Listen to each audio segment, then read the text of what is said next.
दोस्तों नमस्कार। आज है 4 सितंबर सन 2024 बुधवार। दोस्तों अंतर्राष्ट्रीय खबरों, महत्वपूर्ण खबरों को आप तक पहुंचाने का हमारी जिम्मेदारी है, जो हम पूरी करते हैं।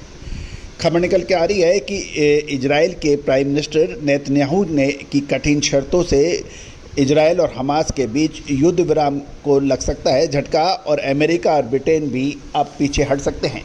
जानिए पूरी रिपोर्ट विस्तार से।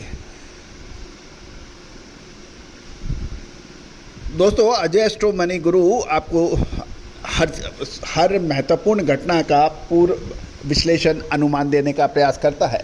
आपको याद होगा कि हमने आपको जियोपॉलिटिकल टेंशन बढ़ने का अग्रिम अनुमान दिया था, वैसे ही कुछ देखने को मिला। रूस और यूक्रेन के बीच चलती लड़ाई के बीच हमास और इजराइल के बीच में भी तनाव देखा गया, और इसका असर अंतर्राष्ट्रीय बाजारों पर काफ़ी हद तक पड़ा। अब ये खबर निकल के आ रही है कि अमेरिका और ब्रिटेन जो हर संभव प्रयास कर रहे हैं कि शांति हो जाए। अमेरिका, मिस्र और कतर की मध्यस्थता में युद्ध विराम के लिए किए जा रहे समझौते पर अब अमेरिका ने इजराइल के सामने बिल्कुल स्पष्ट कर दिया है कि बाइडेन प्रशासन की ओर से युद्ध विराम का ये अंतिम प्रयास होगा। युद्ध विराम का समझौता या तो इजराइल को मान ले अथवा इसे छोड़ दे। इस सौदे को अंतिम रूप देने के लिए बातचीत जारी है। आने वाले हफ्तों में इस पर सहमति हो सकती है। दूसरी ओर ब्रिटेन का भी कहना है कि इजराइल को और हथियार देने पर ब्रिटेन ने रोक लगा दी है, और उनका इस्तेमाल अंतर्राष्ट्रीय कानून के उल्लंघन के लिए हो सकता है, ऐसा मानना है ब्रिटेन का।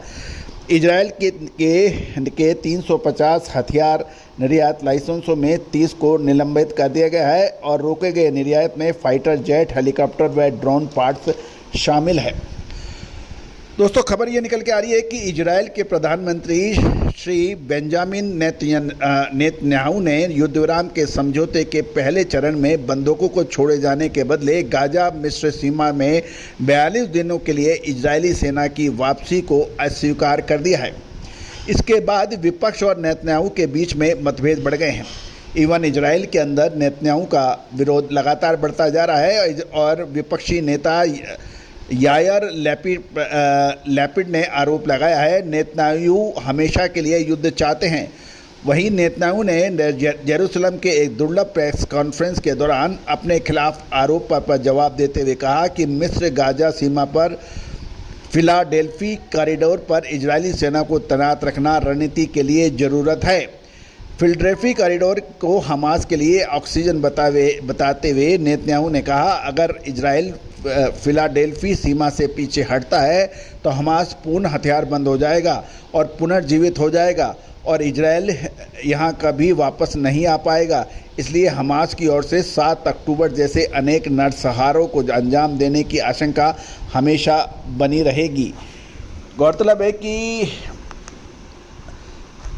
नेतन्याहू के विरोध में हमास के हमले से पहले ज़बरदस्त विरोध इजराइल में देखा जा रहा था, लेकिन हमास के हमले के बाद इजरायली प्राइम मिनिस्टर दोबारा एक्शन में आए, और उनके जो आंतरिक विरोध चल रहा था उस पर भी अभी कुछ समय के लिए विराम है। लेकिन ये तो एक इम्पॉर्टेंट है कि जब भी कोई बड़ा राजनेता की सत्ता परेशानी में आती है तो वो उसको युद्ध के क्षेत्र पर ले जाता है, ताकि जनता का ध्यान दूसरी ओर ले जाया जा सके। हो सकता है कि इजराइल के प्राइम मिनिस्टर भी इस रणनीति को अपना रहे होंगे।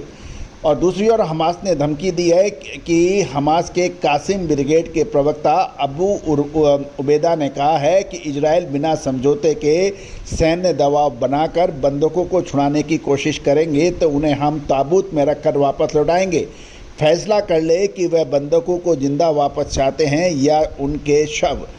वहीं 6 इजरायली बंदूकों को वापस लाने में नाकाम रहने पर प्रधानमंत्री बेंजामिन नेतन्याहू ने इजरायली जनता से माफ़ी मांगी है। नेतन्याहू ने कहा है कि हमास नहीं चाहता है, इसलिए बंदूकों को मार दिया। तो दोस्तों ये कुल मिलाकर एक दूसरे के प्रति विरोधास्पद बयान जारी हैं, लेकिन ये तो तय है कि चाहे इजराइल जीते चाहे हमास, इससे मानवता परेशानी में आती है।